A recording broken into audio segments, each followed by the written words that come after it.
Hello viewers, আসসালামু আলাইকুম। আফরোজার শখের রান্নাঘরে স্বাগতম। ভিউয়ার্স, কেমন আছো সবাই? আমরা আছি আলহামদুলিল্লাহ। আশা করি তোমরাও আল্লাহর রশেষ রহমতে সবাই ভালো আছো। ভিউয়ার্স, আমি আজকে করেছি সরপুঁটি বা পুঁটি কাপ মাছ রান্না। এটা আমি করেছি দো পেঁয়াজা।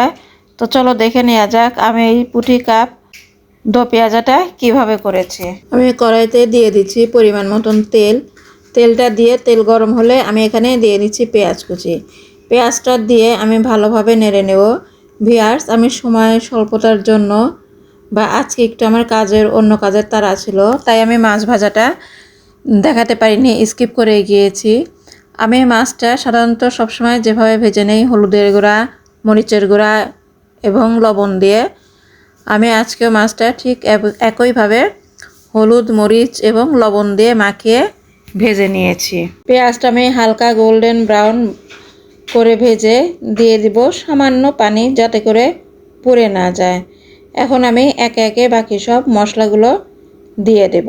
আমি এখন এখানে দিয়ে দিচ্ছি আদা বাটা, রসুন বাটা, মরিচের গুঁড়া, হলুদের গুঁড়া, ধনিয়ার গুঁড়া, সামান্য দিয়ে দেব জিরার গুঁড়া, আর দিয়ে দেব স্বাদ অনুযায়ী লবণ। এগুলো দিয়ে মশলাটা আমি খুব ভালোভাবে কষিয়ে নেব। এখানে আমি কোনো বাটা পেঁয়াজ ব্যবহার করব না। তো ভিউয়ার্স, কেমন লাগছে তোমাদের? তোমরা অবশ্যই লাইক কমেন্ট করে জানাবে। আমি মশলাটা খুব ভালোভাবে কষিয়ে নেব, যাতে করে কোনো রকম মশলার কাঁচা গন্ধ না থাকে। মশলাটা আমি খুব সুন্দর করে লো ফ্লেমে কষিয়ে নিচ্ছি। দিয়ে দিচ্ছি এখানে আমি একটা টমেটোটা আমি 8 টুকরা করে দিয়েছি। আমি টমেটোটা দিয়ে আর একটু মশলা এবং টমেটোটা ভালোভাবে কষিয়ে নেব। টমেটোটা আমি একদম গলিয়ে ফেলবো না বা বেশি সেদ্ধ করব না, তোমরা দেখলেই বুঝতে পারবে। টমেটো এবং মশলা ভালোভাবে কষানো হয়ে গিয়েছে। এখন আমি দিয়ে দিচ্ছি ভেজে রাখা পুঁটি কাপ মাছগুলো দিয়ে আমি লো ফ্লেমে রান্নাটা করে নেব। এখানে আমি বেশি পানি দেব না, যেহেতু দো পেঁয়াজা টমেটো দিয়ে, তাই আমি এটা হালকা এখন নেড়ে সামান্য একটু পানি দেব, জাস্ট অল্প, যাতে করে নিচে পুড়ে বা লেগে না যায় আর মাছটার ভিতরেও প্রপারলি ঝাল মশলাটা ঢুকে। এখন আমি এখানে দিয়ে দিচ্ছি কাঁচামরিচটা আমি ফালি করে দিলাম, যেহেতু কাঁচামরিচটা বেশ বড় ছিল। তোমরা দেখে নিশ্চয়ই বুঝতে পেরেছ। তো যাই হোক, আমি মরিচটা দিয়ে এখন আমি 5 থেকে 7 মিনিট রান্না করে নেব। এটা আমি আর বেশি নাড়াচাড়া করব না।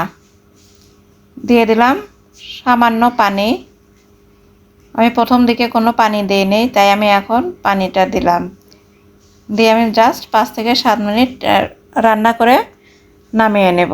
রান্নাটা অলমোস্ট হয়ে আসছে। এই পর্যায়ে আমি দিয়ে দিচ্ছি ধনেপাতা কুচি।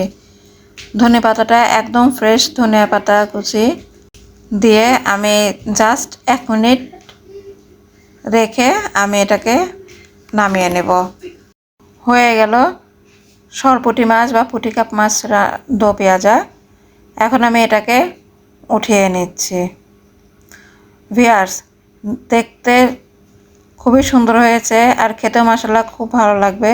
হয়ে গেল টমেটো দিয়ে পুঁটি কাপ মাছের দো পেঁয়াজা। তো ভিউয়ার্স, কেমন লাগলো তোমরা অবশ্যই লাইক কমেন্ট করে জানাবে। আর আমার চ্যানেলে নতুন হয়ে থাকলে প্লিজ সাবস্ক্রাইব করে দেবে এবং পাশের বেল আইকনটি বাজিয়ে দেবে। ধন্যবাদ।